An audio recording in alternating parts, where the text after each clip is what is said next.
और UP global investor summit से जुड़ी बड़ी खबर आई है। 10 से 12 फरवरी को ग्लोबल इन्वेस्टर समिट होगा। 10 लाख करोड़ के निवेश का लक्ष्य रखा गया है। सीएम योगी ने समिट का रोड मैप तय कर दिया है। ऐतिहासिक होगा global investors summit. CM Yogi Adityanath का ये दावा है, ये कहना है। पार्टनर कंट्री बनने के लिए सिंगापुर, फ्रांस, यूके और मॉरिशस से प्रस्ताव मिले हैं। 1 दर्जन देश और बन सकते हैं पार्टनर कंट्री। और लखनऊ से हमारे सहयोगी संकेत इस वक्त हमारे साथ जुड़ चुके हैं। संकेत, क्या जानकारी, क्या अपडेट आपके पास?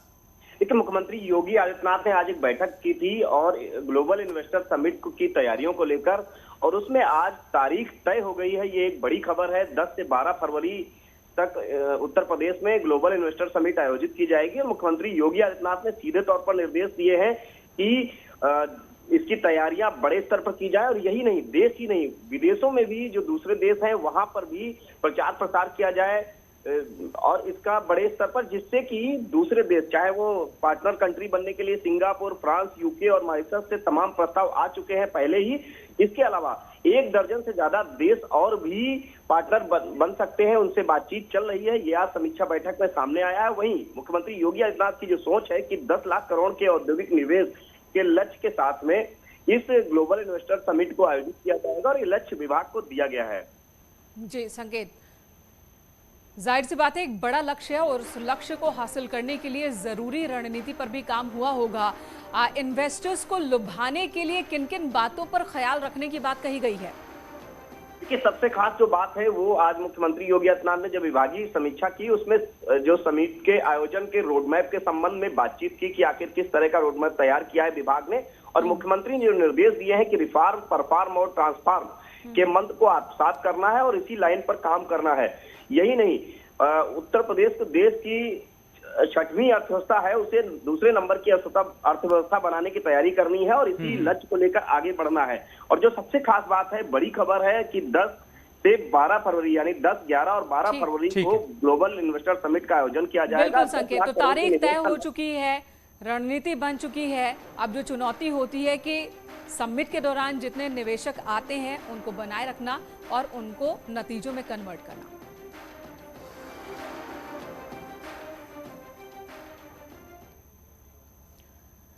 इधर विधानसभा चुनाव में हार को 6 महीने से ज्यादा का वक्त बीत गया, लेकिन समाजवादी पार्टी न ही इस हार को पचा पा रही है, न ये बता पा रही कि हार क्यों हुई। और आने वाले चुनाव में पार्टी की रणनीति क्या होगी? आरोप वही पुराने हैं कि बीजेपी ने जीत को छीन लिया, चुनाव आयोग ने बीजेपी का साथ दिया, और आगे आने वाले चुनाव के लिए पिछले चुनाव की तरह गठबंधन की तलाश भी की जा रही है। MY समीकरण के साथ दलित गठजोड़ में समाजवादी पार्टी को जीत की संभावना फिलहाल नजर आ रही है।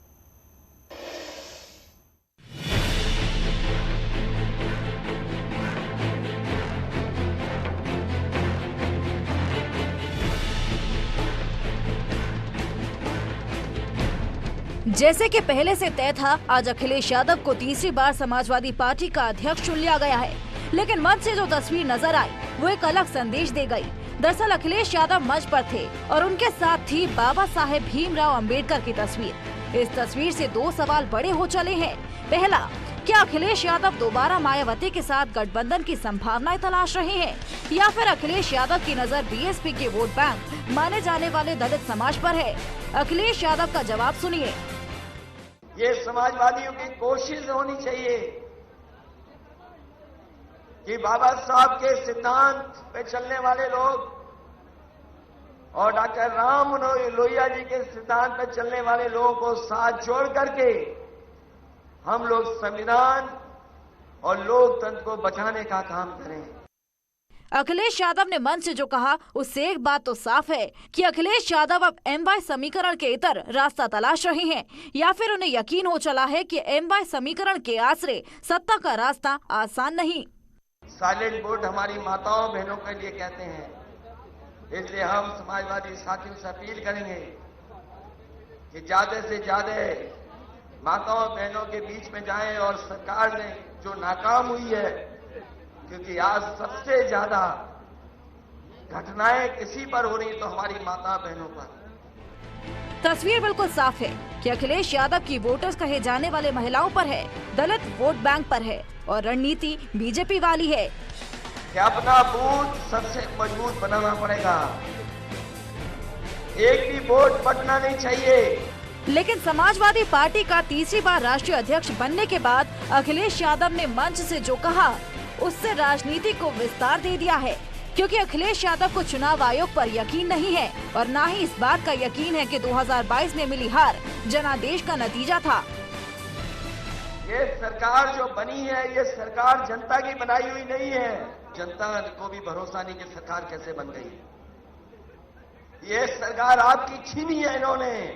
इलेक्शन कमीशन उसने बीजेपी के सारे पर, पन्ना प्रभारियों के सारे पर जानबूझ करके हमारे यादव और मुसलमानों के वोट, कोई विधानसभा ऐसी नहीं जहां पर 20,000 कम न कर दी हो, 20,000 वोट न काट दी हो। ये पहली बार नहीं है जब अखिलेश यादव ने चुनाव आयोग को निशाने पर लिया। इससे पहले भी अखिलेश यादव चुनाव आयोग को लेकर बयान दे चुके हैं। अलबत्ता अब फिर अखिलेश यादव का बयान आया तो प्रतिक्रिया आना लाजमी थी, जो आई भी। देखिए, समाजवादी पार्टी को हमेशा निर्वाचन आयोग जो संवैधानिक संस्था है उस पर सवाल खड़े हमेशा करते रहे। जब हार मिलती है, जब जीतते हैं तो ईवीएम अच्छी है, जब हारते हैं तो ईवीएम खराब है। मुझे लगता है कि पूरे देश को संवैधानिक संस्थाओं का सम्मान करना है और हम सब उसी क्रम में आगे बढ़ते हैं। बीजेपी के मुताबिक समाजवादी पार्टी का राष्ट्रीय अधिवेशन किसी फ्लॉप शो से कम नहीं, जिस पर समाजवादी पार्टी सिनेमा की परिभाषा समझा रही है। देखिए, कोई सिनेमा हॉल का शो नहीं है जो फ्लॉप और हिट है।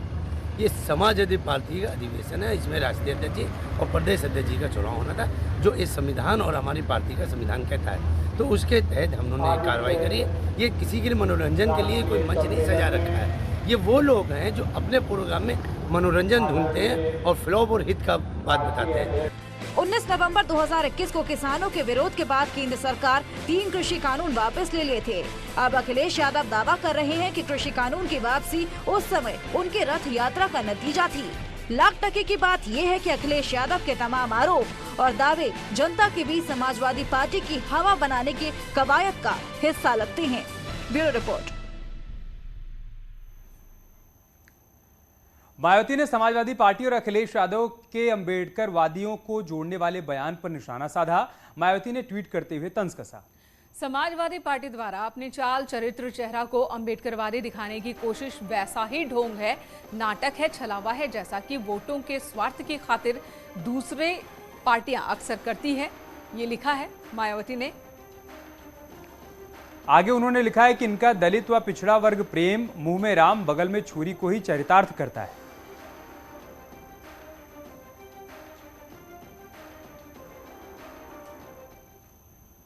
उधर शिवपाल यादव की प्रगतिशील समाजवादी पार्टी ने अखिलेश यादव के तीसरी बार अध्यक्ष बनने पर निशाना साधा। पार्टी के प्रवक्ता दीपक मिश्रा ने कहा कि अखिलेश यादव और नरेश उत्तम की जोड़ी ने हार का रिकॉर्ड बना दिया है। अखिलेश जी के अलावा अब सपा में नेतृत्व के नाम पर एक खग भी नहीं है जिसकी कोई वॉइस हो। और अखिलेश जी, नरेश जी इस इतिहास को कैसे नकारेंगे कि उनकी जोड़ी सपा में हार की पर्याय है। वह सपा जो उत्तर प्रदेश में भाजपा और कांग्रेस के समानांतर खड़ी हुआ करती थी, आज पराजितों की जमात में खड़ी है। अखिलेश जी को चाहिए कि जनता में संघर्ष करें, दोबारा मुख्यमंत्री बनने के बाद तब संगठन में कोई पद ले। यही उनके द्वारा की गई गलतियों का उचित प्रायश्चित है। उधर महान दल के अध्यक्ष केशव देव मौर्य ने कहा है कि अखिलेश यादव बचपने की राजनीति करते हैं। उन्हें कूटनीति नहीं आती। अखिलेश यादव चाटुकारों से घिरे हैं। अखिलेश यादव जी जिस लेवल से राजनीति करनी चाहिए, जितना बुद्धिमानी से राजनीति करनी चाहिए, जितना विचार करके राजनीति करनी चाहिए, जितना भारतीय जनता पार्टी के खिलाफ दिमाग लगा कर राजनीति करना चाहिए, वो दिमाग नहीं लगा पाते, बचपना करते हैं। मतलब कह सकते हैं कि अखिलेश यादव राजनीति कर रहे हैं तो दिमाग से नहीं कर रहे, बचपने से कर रहे हैं। मैं तो बहुत बार कह लिया। मैंने चुनाव में कहा, अखिलेश जी से कहा कि ओम प्रकाश राजभर, शिवपाल यादव जी, इन सब से गठबंधन मत करिए। भारतीय जनता पार्टी के इशारे पर, आरएसएस के इशारे पर काम करने वाले लोग हैं, वो आपका केवल नुकसान पहुंचाएंगे। लेकिन अखिलेश यादव जी चाटुकारिता पसंद करते हैं, सही बात को नहीं मानते। मैं चूंकि सही कह रहा था तो बुरा लग रहा था, और ओम प्रकाश राजभर उस समय चाटुकारिता कर रहा था कि आप जीत रहे हैं। तो चूंकि जिसको काम बिगाड़ना होता है वो चाटुकारिता करता है, तो उनकी चाटुकारिता कर रहा था, इसलिए वो खुश थे। ओम प्रकाश राजभर 400 सीट का दिखा दिया कि आप 400 सीट जाते। अखिलेश यादव जी एक बेहतरीन नेता है, और आज दलित पिछड़ों अल्पसंख्यकों की राजनीति उनके ऊपर टिकी भी है। अगर वो कमज़ोर पड़ गए तो दलित पिछड़े अल्पसंख्यकों की राजनीति खत्म हो जाएगी। और उधर ओम प्रकाश राजभर ने अखिलेश यादव के चुनाव आयोग पर लगाए गए आरोपों पर कहा कि चुनाव से पहले आयोग सभी दलों को लिस्ट देता है। और साथ ही उन्होंने सवाल पूछा कि जब ऐसा हो रहा था, लिस्ट दी जा रही थी, तब अखिलेश यादव क्या कर रहे थे? तो ये क्या कर रहे थे? देखिए, जनता के बीच में टीवी पर आकर के बोलना अलग बात है। संविधान में व्यवस्था बाबा साहब ने दिया है कि जब चुनाव आयोग वोट कटता है या बढ़ता है तो उसकी एक कॉपी सभी मान्यता प्राप्त दल और राष्ट्रीय पार्टियों को देता है। तो वो क्या कर रहे थे उस समय? सो रहे थे। 5 साल में 4.5 साल बैठ के लूडो खेलोगे और 6वां महीना में आकर के सत्ता पाओगे। जो 5 साल मेहनत कर रहा है तो वो डिस्टेंशन पाएगा कि आप डिस्टेंशन पाओगे भैया? ज्ञानवापी में मिले कथित शिवलिंग के कार्बन डेटिंग को लेकर हिंदू पक्ष आज कोर्ट में बटा हुआ नजर आया। जहां राखी सिंह के वकील की ओर से कार्बन डेटिंग को लेकर सवाल उठाए गए, तो वहीं दूसरी साइड से कुछ और बात सामने आई। दूसरे पक्ष की महिलाओं ने कहा कि साइंटिफिक जांच होनी चाहिए, और इसी को लेकर दोनों पक्षों में आरोप प्रत्यारोप शुरू हो गए।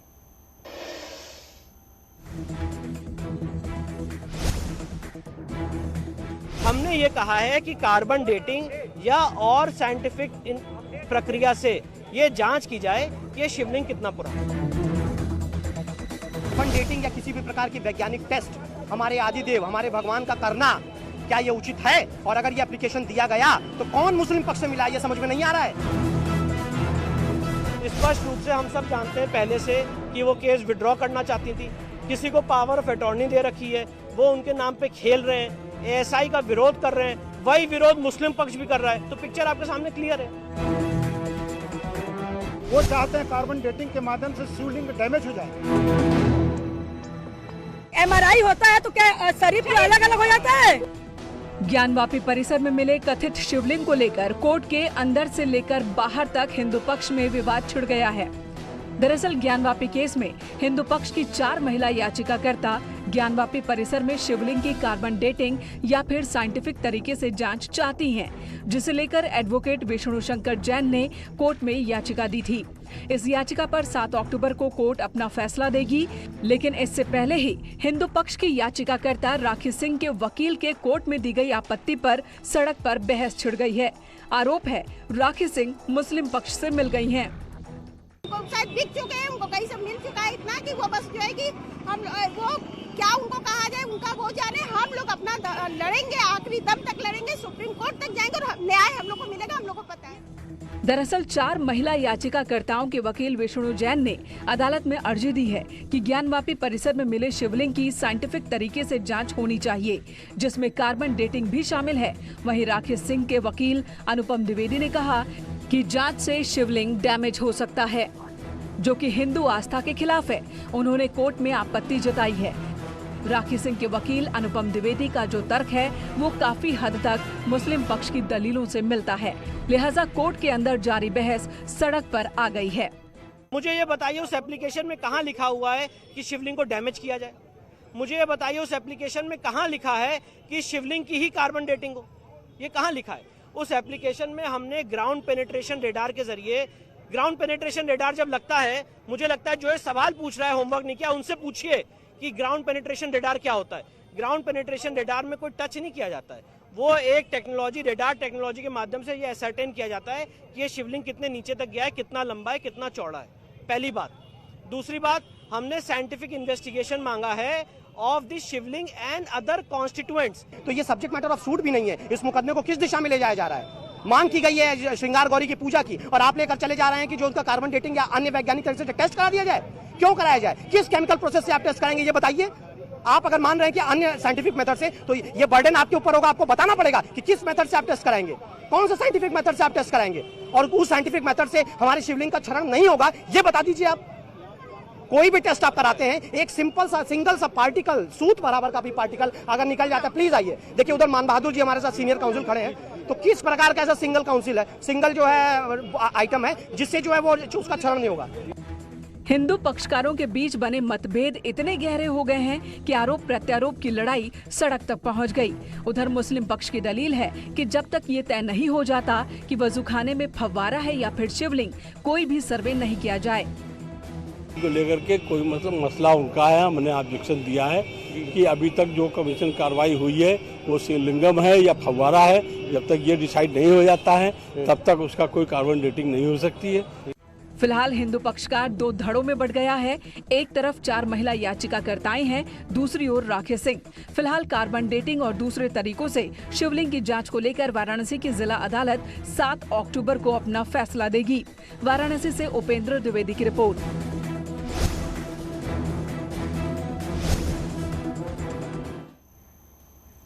और इधर सुप्रीम कोर्ट ने आज एक बहुत बड़ा फैसला दिया है और ये फैसला जुड़ा है गर्भपात को लेकर। बेहद अहम फैसला है। कोर्ट ने कहा कि भारत में अविवाहित महिलाओं को भी MTP एक्ट के तहत गर्भपात का अधिकार होगा। सुप्रीम कोर्ट ने कहा कि medical termination of pregnancy act के तहत सभी महिलाओं को, चाहे वो विवाहित हों या अविवाहित, उन्हें 24 सप्ताह तक के गर्भ के सुरक्षित गर्भपात का कानूनी अधिकार है।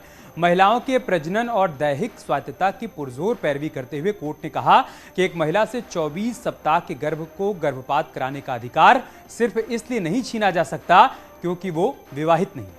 अगर ऐसा किया जाता है तो वो संविधान के अनुच्छेद 14 का उल्लंघन होगा।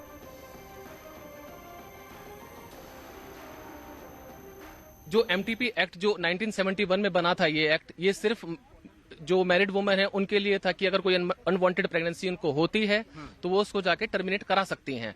ये एक exception, as an exception IPC के लिए क्रिएट करा गया। एक्सेप्शन 312 एक ऑफेंस है जहां पे अबॉर्शन अलाउड नहीं है, मिसकैरेज जो है ये ऑफेंस है, लेकिन इसको एक एक्सेप्शन क्रिएट किया गया MTP एक्ट के अंदर कि अगर कोई महिला को अनवांटेड प्रेगनेंसी है वो टर्मिनेट जाके करा सकती है। इसको अमेंडमेंट करा गया 2021 में कि जो अगर इसको 24 हफ्ते तक लेकर गए, 20 हफ्ते से 24 हफ्ते तक लेकर गए, और इसके अंदर कुछ महिलाओं को जो वल्नरेबल कैटेगरीज की हैं, जैसे फिजिकली डिसेबल, रेप विक्टिम और कोई डिवोर्सी, विडोहुड, मेंटली रिटार्डेड, इन लोगों को 24 हफ्ते तक का अधिकार दिया गया कि वो अपनी प्रेगनेंसी टर्मिनेट करा सकते हैं। लेकिन उस टाइम पर अनमैरिड वुमन को नजरअंदाज कर दिया गया, जो आज सुप्रीम कोर्ट ने उनको भी कवर किया और उन्होंने बोला कि पार्लियामेंट का 2021 में ऐसा कोई ऑब्जेक्ट नहीं था उनको नजरअंदाज करने का।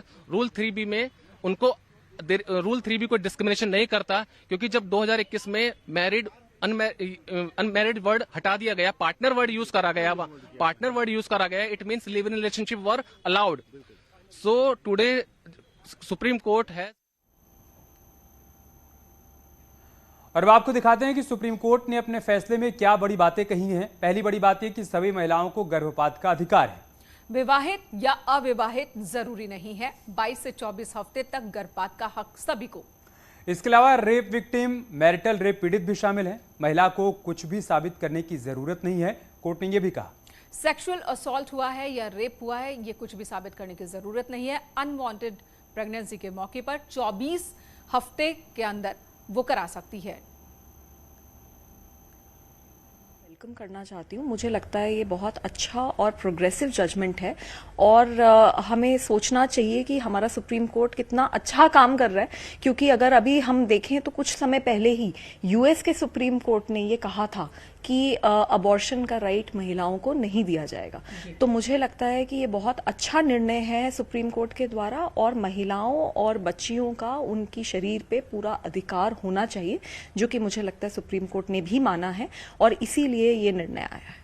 स्वाति जी, अगर इस निर्णय को हम देखें तो कई बार ऐसा होता है कि अनमैरिड जो लड़कियां हैं वो अपना गर्भपात कराना चाहती हैं, जब वो जाती हैं हॉस्पिटल में तो वहां से उन्हें परमिट नहीं किया जाता या उनका अबॉर्शन नहीं किया जाता, बहुत तरीके की फॉर्मेलिटीज होती हैं। तो अब क्या लगता है कि इस तरीके की चीजें जो हैं वो ऐसे लोगों के लिए, इस तरीके की महिलाओं के लिए जो ये चाहती हैं कि जो सुरक्षित और कानूनी रूप से अपना अबॉर्शन कराना है, उनके लिए इजी हो जाएगा। जी, मुझे लगता है बिल्कुल उनके लिए इजी होगा, क्योंकि सुप्रीम कोर्ट ने निर्णय भी इसी मैटर पे लिया है। एक लोअर कोर्ट ने ये कहा था कि अविवाहित लड़की अगर जो अब अपना अबॉर्शन कानूनन रूप से कराना चाहती है तो उसको नहीं अलाउड है, तब जाके सुप्रीम कोर्ट ने ये निर्णय लिया है कि नहीं, ये गलत बात है। यहाँ रुक रहे हैं छोटे से ब्रेक के लिए, खबरें जारी हैं।